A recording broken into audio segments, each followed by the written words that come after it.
All right, folks, it is yours truly, Mad Chad Nolan here, the 412 Sports Talk, episode 3, live with Mad Chad, and I am going to be doing a giveaway tonight.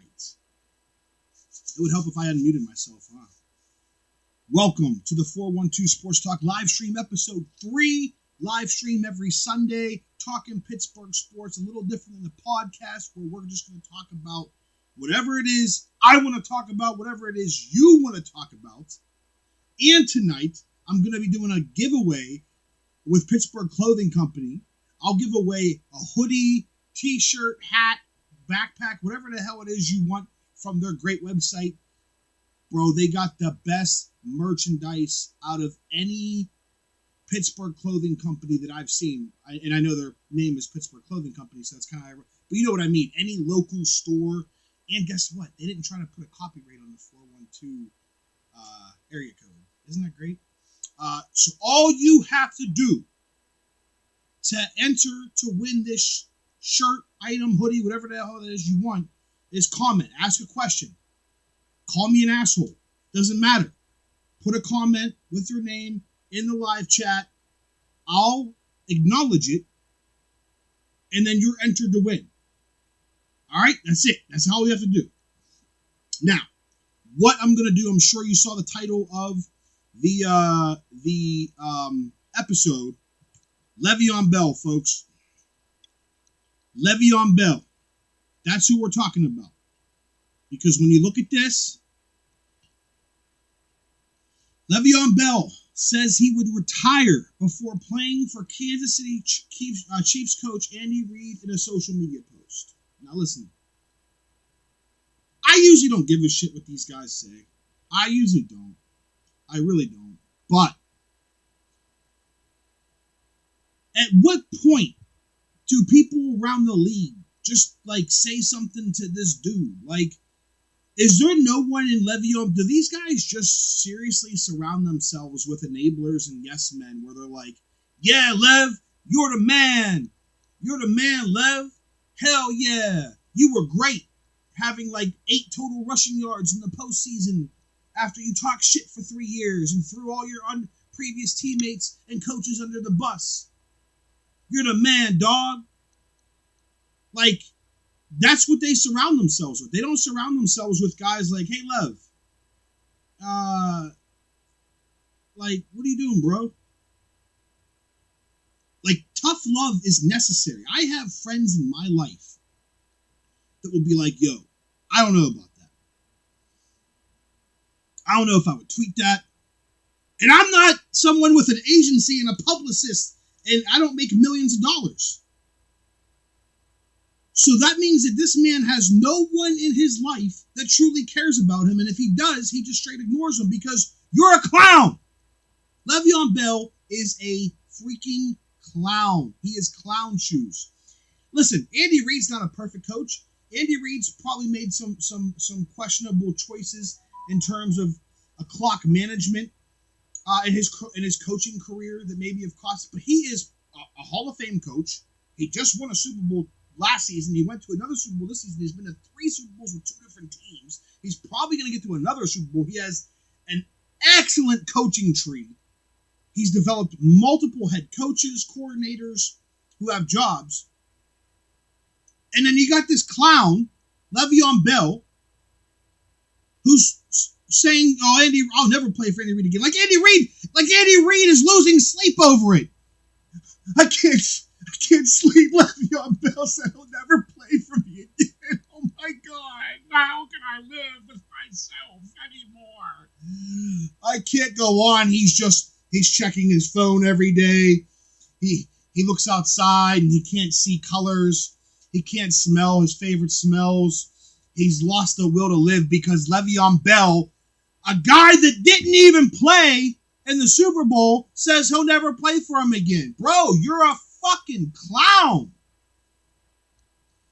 And this is the same Leveon Bell that when he left Pittsburgh burned all the bridges. Oh, I didn't like the way Ben was running the team. Bro, shut up. For once, just go and look in the mirror and be like, All right, man.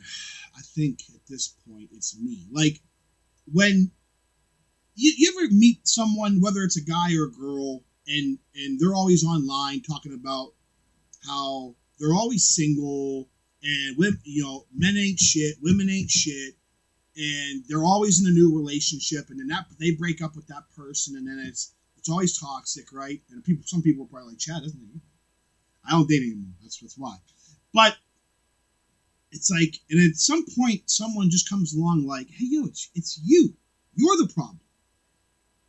You're the problem. Lev Bell has turned into the biggest crybaby, Joe Hella. And that's the sad part. Because Leveon Bell was like, the first 3 years of the Lev Bell experience was awesome. Like, I had really not seen many backs that had like his size and power and agility, and a lot of people in Pittsburgh were swearing that he was the best running back in the league, and we thought he was going to have this Hall of Fame career. Bro, Lev Bell ain't going nowhere near the Hall of Fame. The only way Lev Bell's going to the Hall of Fame is if he gets a ticket just like me. We have the same chance. We're going and paying. We're going to be visitors. He going to be taking selfies like at the Hall of Fame. He ain't going nowhere near it. But I wouldn't like, okay, his agent, like, why did he just not listen to his agent? Like, okay, he sat out, he bet on himself, right? He sat out the year the Steelers were going to, they offered him a contract. I know. They didn't offer him the guaranteed money he wants. Boo-hoo, bro. Because they knew, the Steelers knew that they made Leveon Bell look better than he was. Because he went to the Chiefs. Let's look at it. Let's look at Leveon Bell.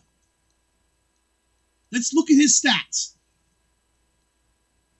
Chiefs, games played, 9 games, 63 yards, or 63 rushes for 4 yards per carry. Bro, 4 yards per carry ain't shit in today's NFL.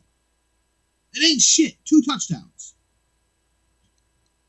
And the thing about, I said this a while back, is the Steelers were force-feeding him the ball. Now, this is what I mean right here. He had these 3 years, 2014, 15, and 16. That's when I was like, hey, man, this dude is, like you said, maybe Hall of Fame bound. Like, he's about to be something that the league hasn't really seen before. 4.7, 4.9, 4.9.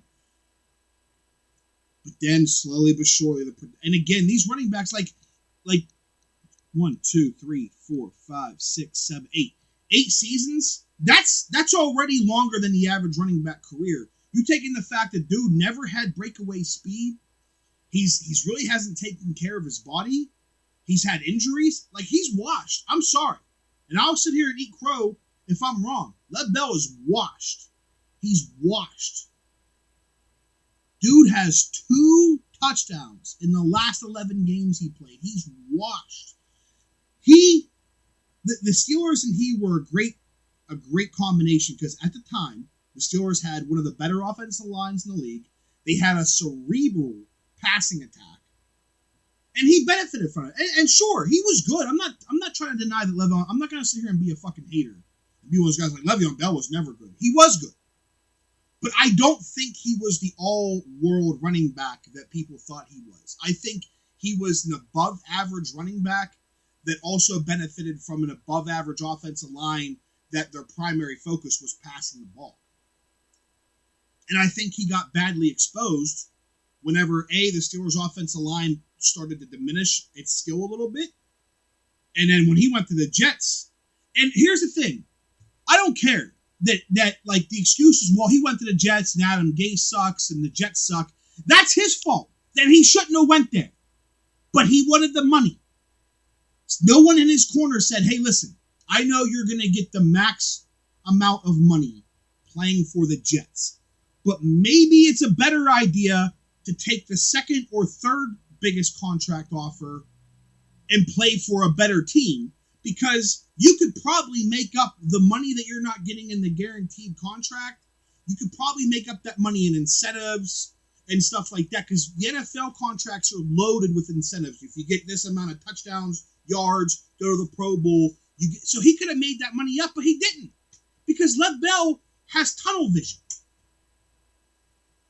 Like, that's what it is. He only cares about his brand himself. People, listen, here's the thing. People shit on Juju for his branding and stuff like that. Juju Smith-Schuster is 100% less selfish than Leveon Bell. Like, Leveon Bell is the kind of guy that when I was playing sports growing up, I don't even care if he was good. I don't want to play with that dude. You ever have that guy, whatever sport you played,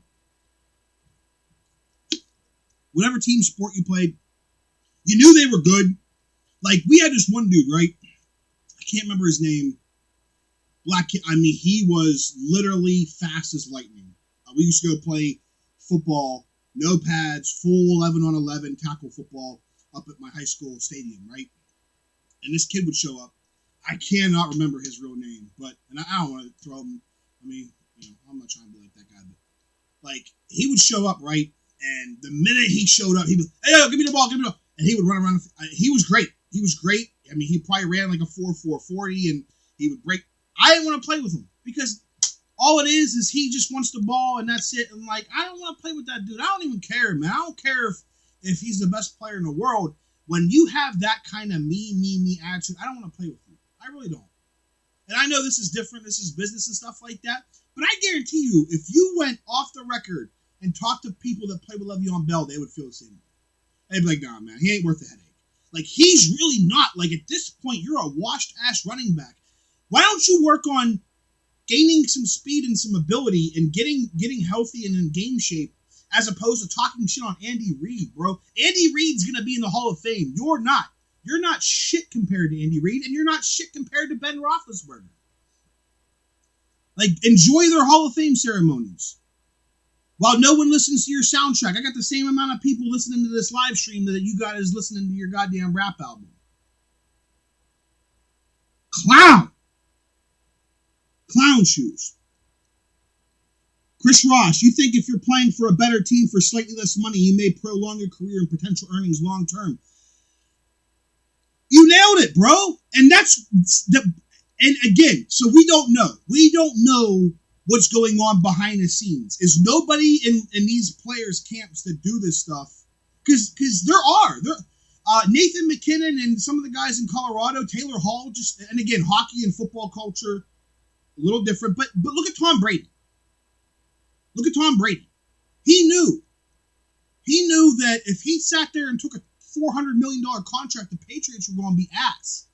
I think it was like 5 seasons ago, where I went on the the Cap website, and New England's like 4 of their top 5 highest paid players were either offensive linemen or defensive players, and that's because they Tom Brady allowed that to happen. Hate him or love him.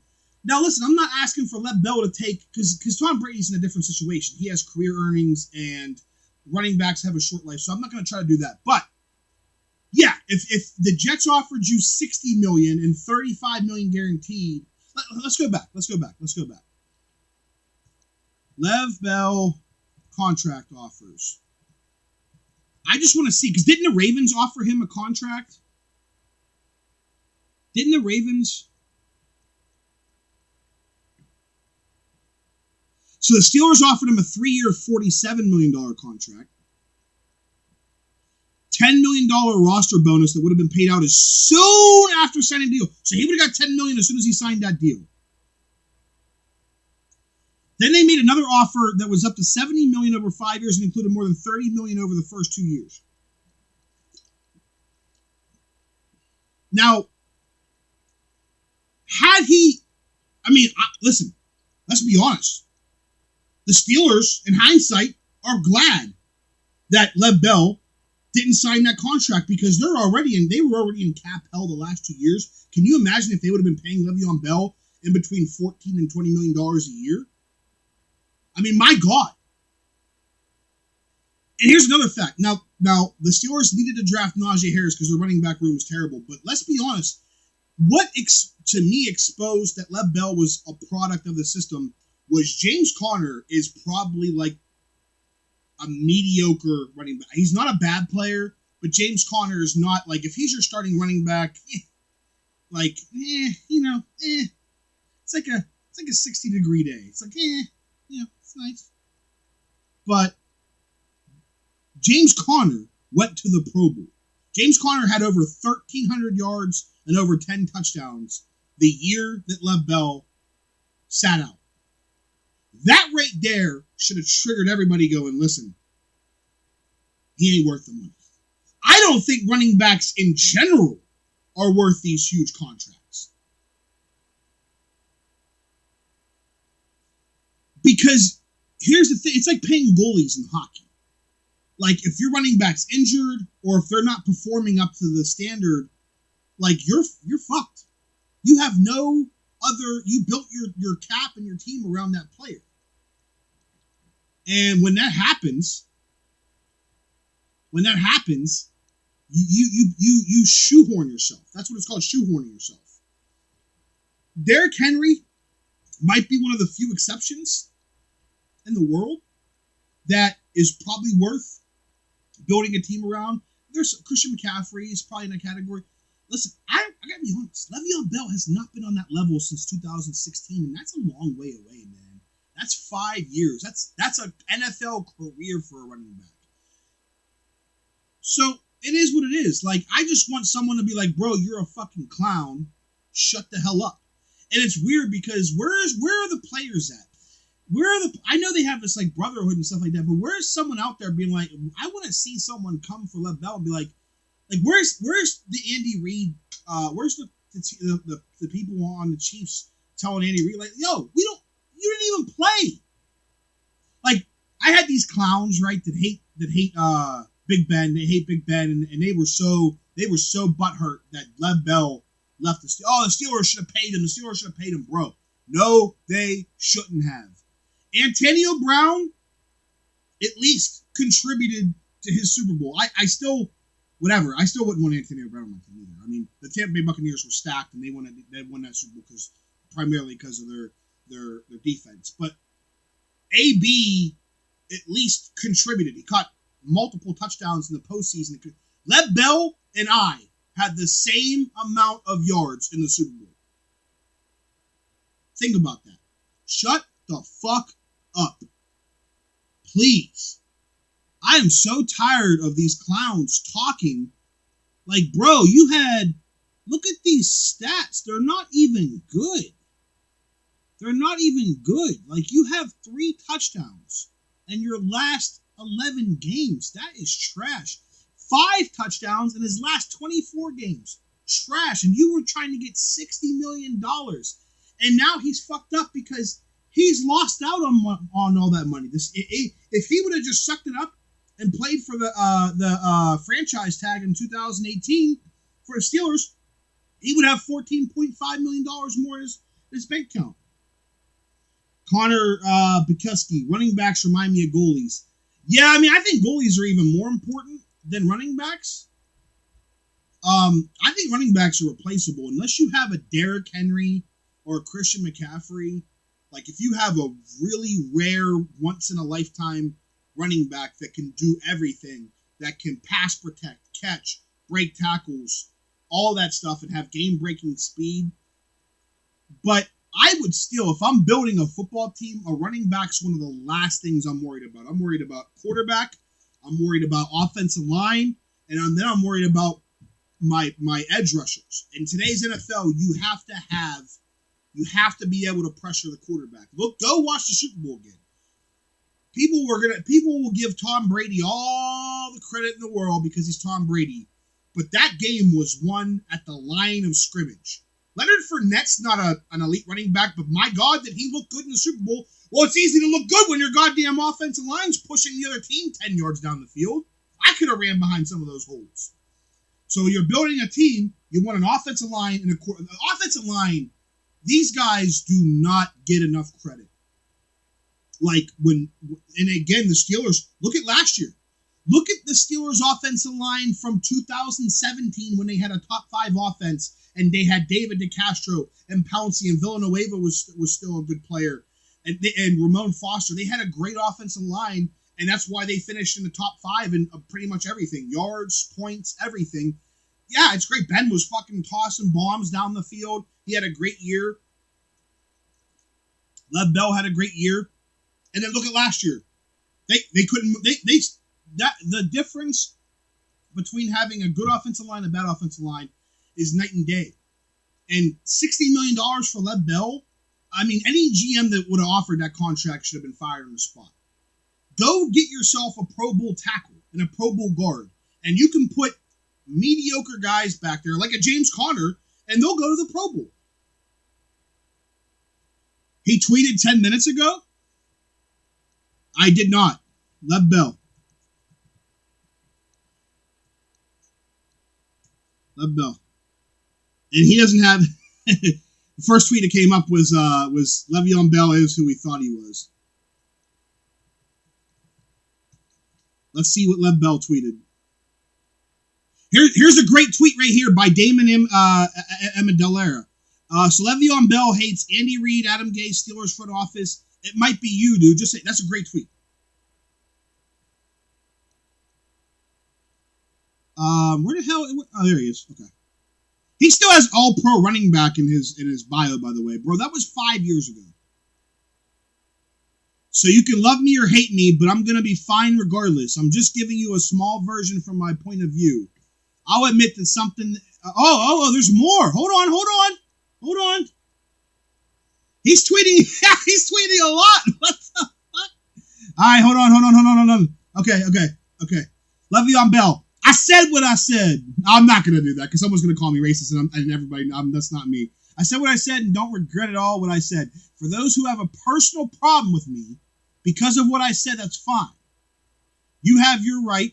Just understand I also have my right for how I feel about my personal problem with dude because of what he said to me. Okay, here's what's going to happen. We're not going to hear what he said to him. So it's just going to be this bullshit mystery. Never said I didn't enjoy my time in Kansas City because I loved my time there and was probably the closest locker room full of players I have ever been around. I enjoyed my teammates, the city, food, the fans, just about everything in KC. I'm not about to go all in depth. Yeah, exactly.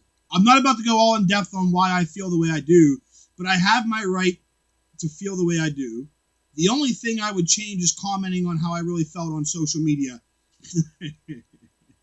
Oh, no, go back. My bad, guys, my bad.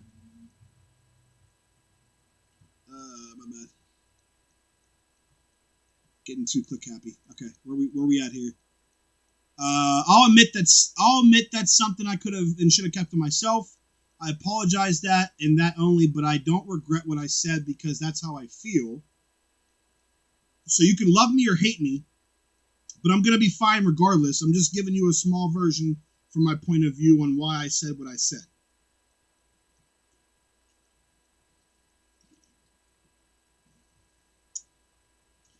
I mean, that's a bunch of whatever. Like that, none of those tweets have any substance to them whatsoever. He's just looking for sympathy at this point because he knows he looks like an idiot. No one said you don't have the right to your opinion.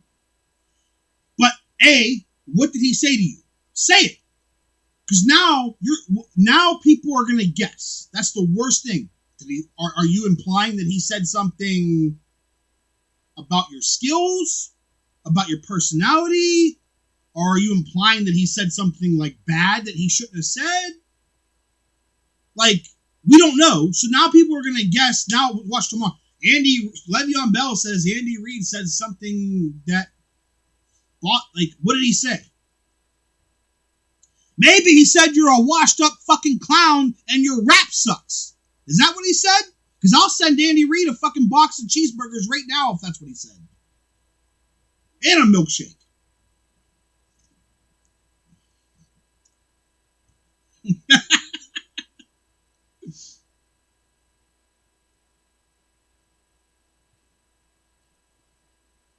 Well, we're going to talk Pirates here in a second, too. All right. Yeah, I mean, those tweets, man, I hate that shit. I hate that, oh, feel bad for me. As someone that has said things that he regrets, let me tell you, I hate when people say, I know I shouldn't have said it publicly, feel bad for me, but then he still justifies saying it. Then he says that what he said was justified because what the other person said, but we can't know what they said. Bro, just tell us. Be a man. What did Andy Reid say? Coward. You're a coward. I tell you. All right. Let's move on. I want you guys to help me out with this argument. Rum Bunter, who, hey, give them credit. They cover a team that you would have to pay me a lot of money to cover. They cover the Pirates. They are loyal Pirates fans. I know the guy that runs the account. He and I aren't exactly what I would call friends. Someone tweeted out today that the Pittsburgh Pirates announced they traded one of the best outfielders in franchise history, sending Andrew McCutchen to San Francisco. Now, Rum Bunter comes out and says, this trade has been really good for the Pirates.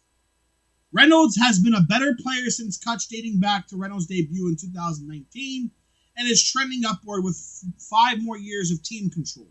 Crick has also been really good outside of a rough 4-month stretch. Okay.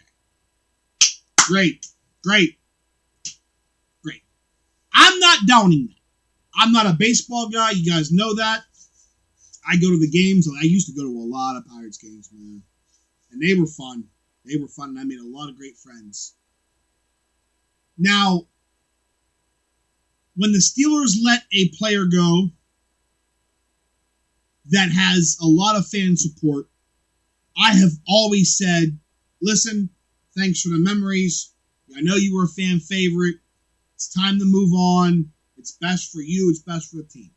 Same thing with the Penguins. Hell, even Fleury, and I know nowadays everybody's like, they should have never got rid of Fleury. At the time, it was like, Fleury's a great guy. He's a fan favorite. Time to go. The Pirates do not get the benefit of that doubt because they have a track record of whenever they get a good player or a fan favorite, they trade that guy for peanuts. The difference between the Pirates doing it versus the Steelers and Penguins doing it is the Steelers and Penguins have proven to have done it for the right reasons. They are going to take those assets and they are going to try to make the team better and compete to win, get into the playoffs, and compete for championships. The difference between the Pirates is no one, and I mean no one, is going and paying $20 to watch Brian Reynolds be better at baseball than Andrew McCutchen. No one, because the team still sucks. So you pay $20 to $40. Right now, they're actually way more expensive than they should be. You pay money for a Pirates ticket, then you have to pay to go downtown, pay for parking, beer, food, if you're taking your family or your wife or your mistress or you're going on a bro date, or you're going on the company retreat and doing lines in the bathroom. It's expensive for your average consumer. It's a costly night out to go down to that stadium. It's a beautiful stadium, but God, it's 2021. The stadium's almost 20 years. No one cares. We've seen the stadium. We've seen the views. I'm not there to watch Brian Reynolds play baseball. Bro, I went to the game a few weeks ago, and the outfield had like 7 airs. It was crazy. Now, I'm not saying it wasn't. Here's what I said. I said it was a good baseball trade. But who cares? People wanted to go see Kutch. The team sucks. They still suck, so it's not like you traded Garrett Cole and Andrew McCutchen, and what do you have to show for it? An above-average outfielder that nobody gives a fuck about on a sub-500 team? Because if you still had Andrew McCutchen there, at least it'd be like, hey, I'm going to see Kutch. He'll wave to us. That's more entertaining than the shit going on down there now. I would would rather the Pirates be entertaining and have guys that at least I know. And all the baseball purists are like, oh, Brian Reynolds is a good player. I don't give a shit. I don't give a fuck about Brian Reynolds. I don't give a shit. He's a dime a dozen. Brian Reynolds is a dime a dozen. And I know him and Colin Moran are hitting the baseball. No one's there to see those guys, bro. Sorry to tell you this. Nobody's there to see those guys. The team still stinks. So if your team is going to stink, I would rather have them be entertaining. Those guys aren't. And all the baseball people are going to hate on me, and I don't care. I really don't. I don't care. Like, look at the Chris Archer trade. I was talking to Joe Hello, who commented here earlier. The Chris Archer trade, is that the worst trade in Pirates history? And is that the worst trade in recent memory? Anyone watching this right now, let me know what you think is the worst trade any of the three teams have made in the last 20 years. What's the worst trade the Steelers, Pirates, and Penguins have made? And is there a trade in the last 20 years that is worse than the Chris Archer trade? I don't think there is. Let's look at this.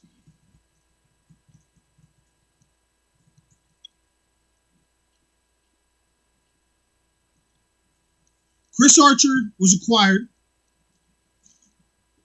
by the Pirates for outfielder Austin Meadows, pitcher Shane Baz, and Tyler Glasnow. What's Austin Meadows been up to?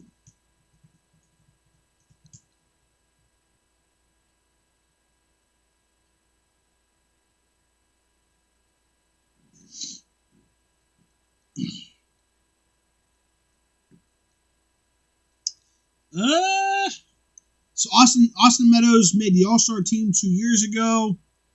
This year he's not really having a great year. 233, 336.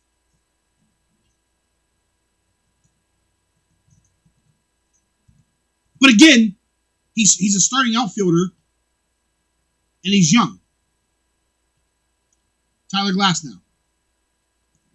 5-2, 2.57 ERA. So what? Tyler Glasnow would probably be one of the Pirates' best pitchers right now, right? Would he be their best pitcher? Because their pitching sucks.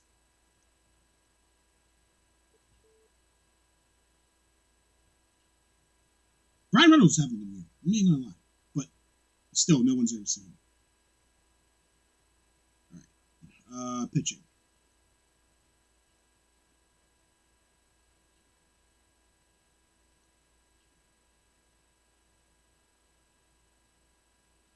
Why did it do that?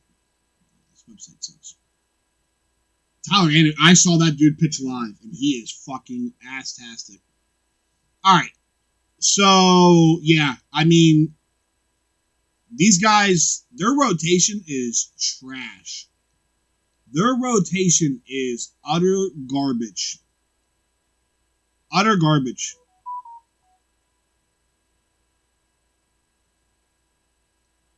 And what? Mitch Keller got reassigned today. Bro, look at this. This pitching staff is butt cheeks.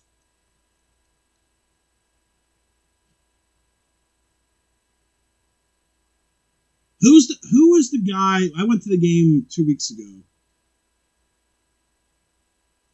Trevor Cahill. I mean, bro. He is Garbino. If you ever have seen Trevor Cahill pitch in person, he is Garbino. He is Garbino.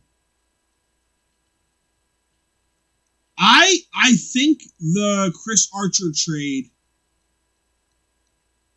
I'm trying to think, what's the worst Penguins trade in the last 20 years? Yager? The Yager one's tough, though, because the Yager one was kind of like the McCutch, but even worse because the Penguins financially, literally, could not, like, they were not able to write Yager a check. That shit was about to bounce. They about to get an NSF fee. But it was bad. It was bad. That's the Yager trade. If you just looked at Yager for who was received in return, that's probably on paper the worst trade that I have experienced since I've been alive. The Steelers really don't make trades, and the trades they have made have pretty much panned out.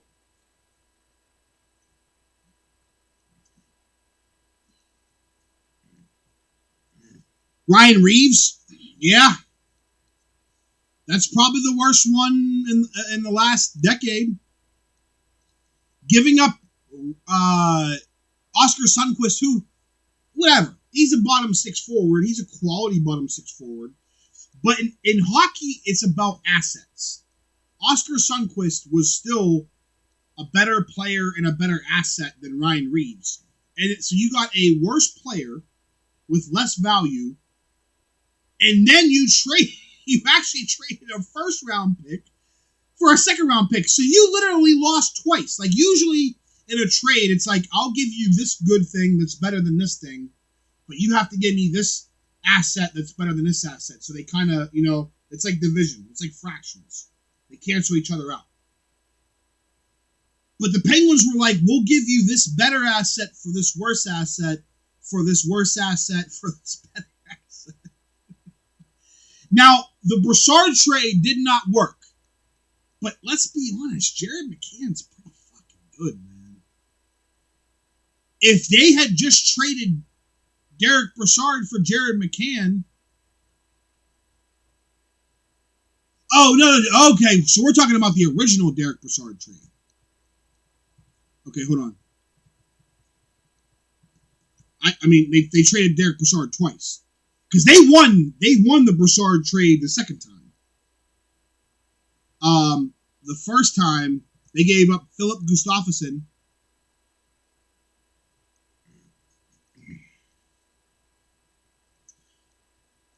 Ian Cole, Philip Gustafsson, a first-round pick and a third-round pick for Derek Brassard. Pretty bad. Now, in hindsight, what they really did was they traded a first-round pick, a third-round pick, Ian Cole, Gustafsson for Nick Bugstead, a fourth-round pick, $2.5 million retained salary, and Jared McCann.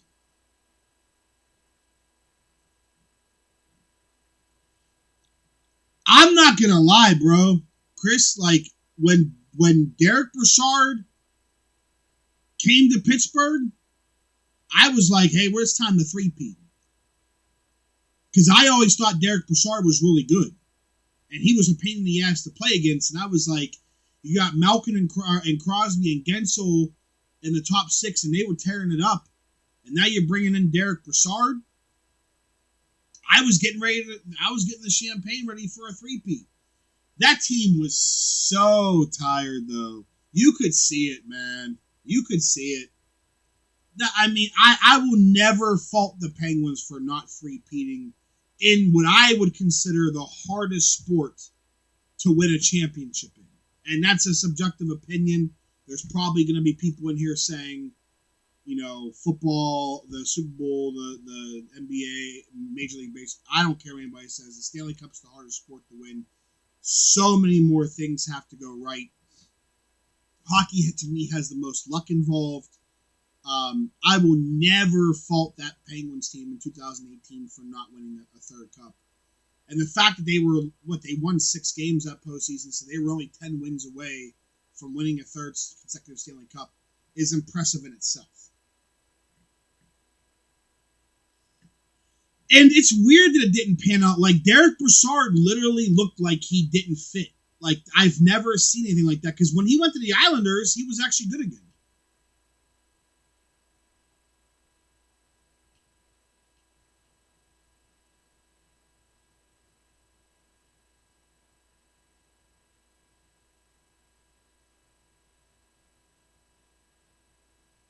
Some of these Pirates homers that literally justify everything that the that the Pirates do are sad, man. Oh, they hovered around 500 for 3 years. Who gives a shit? Are you serious, my man? Get out of here. All right, I'm going to talk some Penguins, and then I'm going to get out of here. I'm probably at this point just going to throw Chris Ross a t-shirt for contributing to the live stream. It's Sunday night. There ain't nothing going on. Got some news as far as our podcast goes. On, I'd say Wednesday, look out. We got picked up by another media outlet. So our weekly podcast will be appearing on another media outlet in Pittsburgh. Can't say who. The episodes will be airing every Friday morning. And then there are talks of myself doing a Pens postgame for said media outlet starting next season. Details are still to come, but I's and T's have been crossed and all that good stuff. So be able to look out. Very exciting stuff for us. When Eddie and I started this podcast, I had podcasted way back in the day, 2013, 2014, with a website called Pens Initiative. I was actually one of the founders of that website. And we had media credentials. I had an article that we had worked on that Greg Wisniewski had told us to work on. I wrote something about Yager in this article that appeared on Yahoo and stuff, and it was really fun for me. I really wasn't making any money doing it, but it was cool because I was I got media credentials. I remember I went and covered the Pens rookie camp 2 years in a row and met Bill Guerin and Phil Bourque and all those guys. It was really fun. And then I had my son, and I got a regular 9-to-5 job and was in college, and I was I'm not doing that stuff because I'm not really making any money doing it. But what led me to do the podcast was the job that I have now. I'm very fortunate. I work from home. I really don't do work all day, if you know what I mean. Anybody that has a job like that, I work and I sit at my desk and I'm on the computer and stuff. But I'm very lucky. Let's just put it that way. And so I have time to do. I'm trying to get my second degree. And I just when I drive or I go listen up to the radio, you have fat ass Mark Madden on one channel, and I hate that guy's guts with all my passion in the world, and I really think that he doesn't know hockey the way people think he does. And then the other option is to listen to 93.7 The Fan, and outside of Joe Starkey and Bob Pompiani, I really despise pretty much everybody at that station. And I think their takes are shit. I mean, you got Paul Zeiss talking about QAnon conspiracies. Isn't it funny that all the people who are especially on the right talk about keeping politics out of sports never seem to take their own goddamn advice? I tuned into 93.7 The Fan one time at 6:30 p.m. And Paul Zeiss was literally talking about QAnon and shit. And this is the same fucking people that will be keep politics out of sports. Well, you first, motherfucker. You first. Telling people that COVID's a fucking hoax and shit. You work for the Fan. Yo, Paul Zeiss drives a fucking cab on the weekends. He and I are more, I make money doing this shit. Not enough to not have another job. But I don't drive fucking cabs on the weekend, and there's nothing wrong with that. The problem is Paul Zeiss thinks that his shit doesn't stink. And he'll sit there and complain about keeping people kneeling and shit like that, and he's on a sports radio station at 6:30 p.m. calling COVID a hoax and telling people not to get vaccinated. Fuck you, Paul. You big fucking Neanderthal. Anyways. If anyone tuned in right now, someone's going to send that clip to him. I know that. I don't give a shit, man. And Colin Dunlap, he's another one. Fuck him, man. Fuck Colin Dunlap. He's another one. That dude is a piece of garbage. But what I was getting at is Eddie and I, I had gotten the urge to podcast again. BB, what's up, man?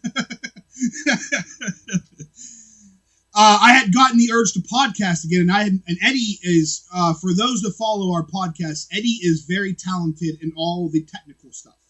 He has a degree in communications and digital media, and so he knows how to edit a video. He knows how to edit.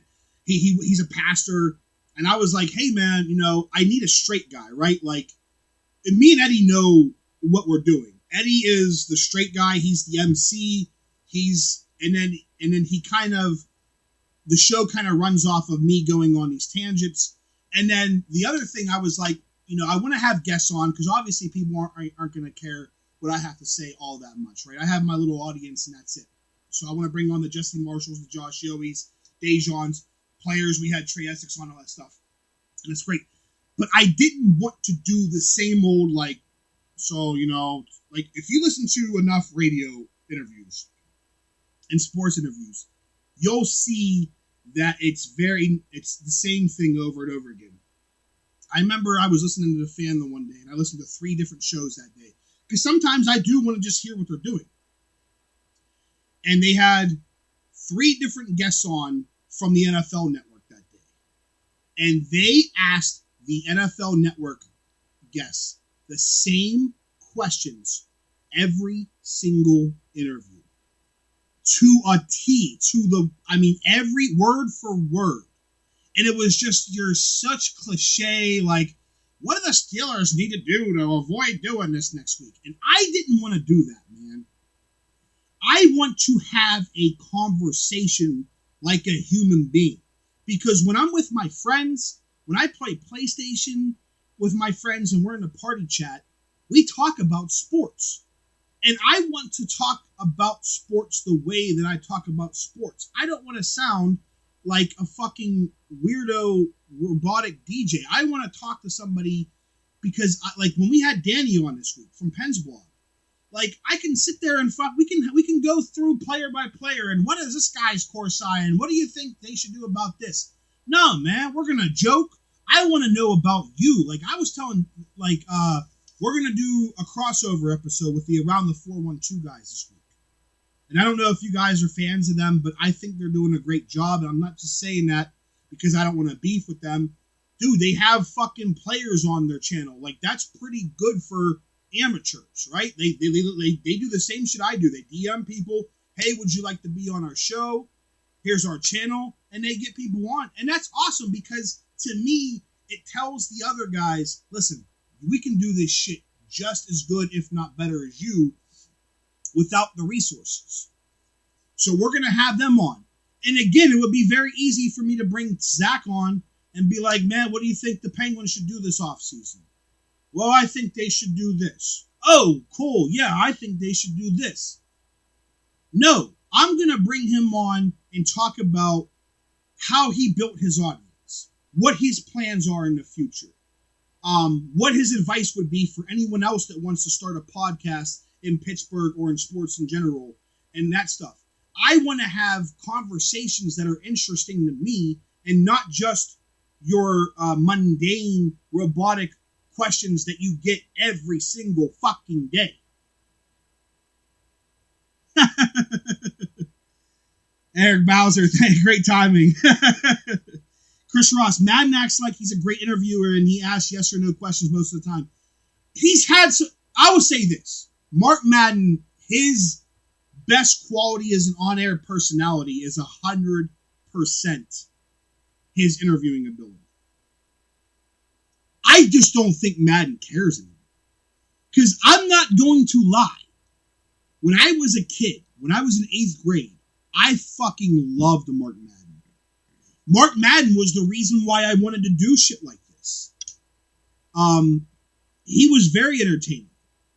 But when you are a narcissist, and not only that, when a narcissist has success, let's be honest, Madden's lazy and he don't care anymore.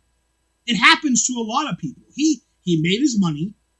He proved that he was the top guy in Pittsburgh sports, which sadly he is. So what? So he just goes and collects a paycheck. Go listen to his show. Listen to his show tomorrow. I don't even care. Give him the ratings. It's boring. It's boring now. It's the same shit every day. And what he does is he tries to be a troll and edgy, but he does it so much that it comes off as a character. And I've met Mark. Bro is a coward. I mean, it's 100% him sitting here just like I am now saying, I'll beat your ass, bro. Mark Madden couldn't fucking fight a fucking pillow. Like, he is everything in real life that he says that he's the opposite of everything he says on the radio. Yeah, he doesn't care. I mean, bro, he literally could die any day. He's like fucking 100 pounds overweight. He's lived longer probably than he thinks. And listen, I have no ill will towards Mark Madden other than he literally got a message from somebody that I went to high school with about personal problems that I had 10 years ago, and he said that shit on air. And when I tried to confront him in person, he threatened to call the cops. He's a coward. And anyone that would put someone's personal information with, when you have hundreds of thousands of viewers and followers on Twitter, you're a coward. He's a coward. It is what it is.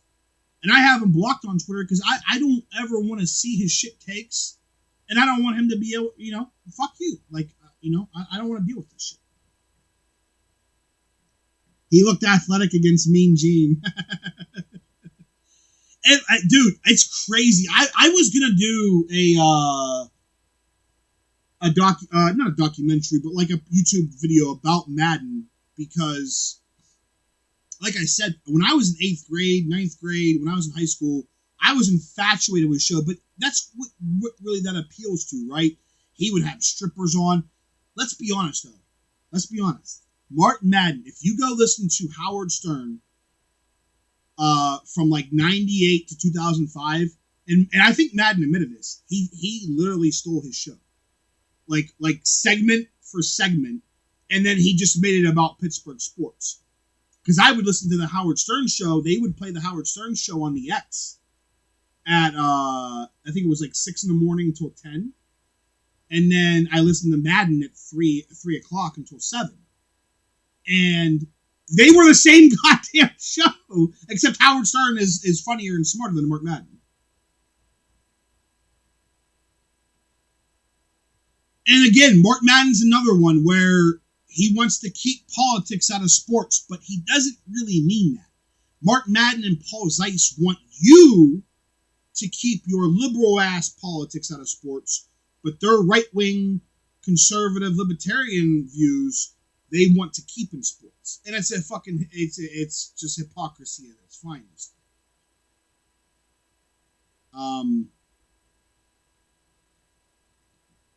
People need alternatives, man. That's why we started this. That's why the Around the 412 guys do what they do, and I can't wait to talk to them this week about that stuff. People need alternatives, and today's world is great for people that want to get other content because they have so many options. And I'm not gonna lie, it's tough. If you ever thought about doing a stream or a podcast or a YouTube channel, I mean, if you think you're going to get big numbers off the bat, and listen, you might be able to. It's tough because, and I remember I'm a fan of Kevin Smith, the movie director and writer, and I know his movies are not like Oscar contenders, but I love Jay and Silent Bob and all that stuff. But Kevin Smith was on his podcast talking about that, where like back in his day in Clerk, when he made Clerks, he had to max out his credit cards, he sold his comic books and stuff like that to be able to finance Clerks. And they were asking like, how easy or hard would that be for someone to do today that wants to chase their dream? And he was like, well, I don't think it's easy to sell comics and all that and the financial stuff. He said, but it's never been easier to make content. Go write a script, take a device that has decent quality, and video and sound, and you can go make a movie or whatever. The catch-22 is everyone else has that same ability now. We all have the ability with a decent mic and a decent camera to make this content. Is your content going to be entertaining? Is it going to be consistent? And that's another thing that Eddie and I talked about, because anyone that follows me knows that I like to talk about different subjects. But we have a fucking podcast called 412 Sports Talk. People are there primarily to get Steelers and Penguins opinions. We really don't do the Pirates too much because A, I don't know baseball like that, and B, I really don't think anyone gives a shit unless a big story happens. So then we had to say, okay, we need our show to have a consistent audience, because if people tune in on episode 38 and it's fucking talking about shit that has nothing to do with the Penguins and Steelers, we're probably going to lose those audience members because they're there for that. Now, if I come on this live stream and start talking about movies and shit like that, it's probably not going to harm anything, because honestly, the viewers fluctuate. The last live stream I did, at any given time, we had 8 to 16 people in the chat, but overall, I think 180 people viewed it overall. So I can kind of talk about whatever I want, and that's why I want to do it. But if you're going to start a podcast or a YouTube channel or a Twitch, my biggest advice is to take a subject that you know and are knowledgeable at and good at, and stick with it. Because if you go from this covering this 1 week to covering this 1 week to covering this 1 week, your audience is going to be all over the place and inconsistent. And there are weeks where I got to be honest. I message Eddie and I'm like, I have no idea what the fuck we're supposed to talk about. How many episodes are we going to have this summer where we talk about the entry level, the entry draft? We've already done 2. I did a YouTube video on it, and we've already brought it up twice on the podcast, and we're still a month out. Like, you know what I'm saying? So we got lucky with the RMU stuff, and I gotta be honest with you guys, if you want behind the scenes stuff, that RMU interview we did last week with Jared Prager, that is what got us signed. I had a message the next day from someone who said, we would like to host your podcast from now on. They were like, your podcast was very good. You guys have now, it's been almost a year since we've been doing the podcast. Our numbers continue to grow. But the most important thing isn't just the numbers, because there are people who have way bigger followers than me who can start a podcast and they'll probably get more listens. Is it good? Is it consistent? Is it professional? Does the audio sound good? Is the video good? Do you know your base? All those things factor in. Dude, I'm nobody. I lost my goddamn account because I tweeted a goddamn PA state rep to tell him to fuck himself, and they banned my account. I literally appealed it 7 times. I even talked to somebody at Twitter. I had 5,800 followers on that goddamn account, which is still nothing, but that's a pretty decent chunk of people. And now I'm stuck with this account that has like 700 or something, and it sucks. But anyways, the thing is, though, if your content is good, and I think our content is good sometimes, people will listen to it. The great thing about our podcast so far is that even when I think last week, the last 2 weeks, we had, between YouTube, Spotify, iTunes, SoundCloud, because they all come together and we look at all the data. We had like over 2,000 listens total, right? Which is not a lot, but it's good for us. But the best part is the people that listen to like over 50% of the episode. So even when you're looking for like advertisers and stuff like that, you'll go, yeah, our audience is not, we don't get hundreds of thousands of views, but the views we do get, those people are going to hear the ads and stuff like that because they listen to the goddamn show. So we take that base, we have a very strong base, and now that we're getting picked up by a bigger company with a bigger reach, and they're going to tweet out our links and stuff like that, now hopefully that base can grow. So that's what we got going. So here's what I'm going to do. Chris Ross, get at me on Twitter. I'll send you out a shirt because Chris, I'm not trying to be unfair to anybody else, but Chris literally this is like the 3rd week in a row But he's come in the live chat and has commented and commented and commented and commented and commented. So, Chris, I'm going to throw you the shirt. Andrew got the shirt last week. Eventually, all you guys are going to win. Anyone that comes on my stream, you're going to get a shirt at some point. Like Eric, I'll throw you a shirt at some point. And Joe, I'll throw you a shirt. Tyler, you get a shirt. So, you guys are great. I'm going to do another live stream next Sunday unless something crazy happens. And we're just going to keep doing them. Whether we get the 1,000 views, 18 views, doesn't matter. Make sure you follow the podcast. Like I said, this week, I would imagine Wednesday is when the news will break. And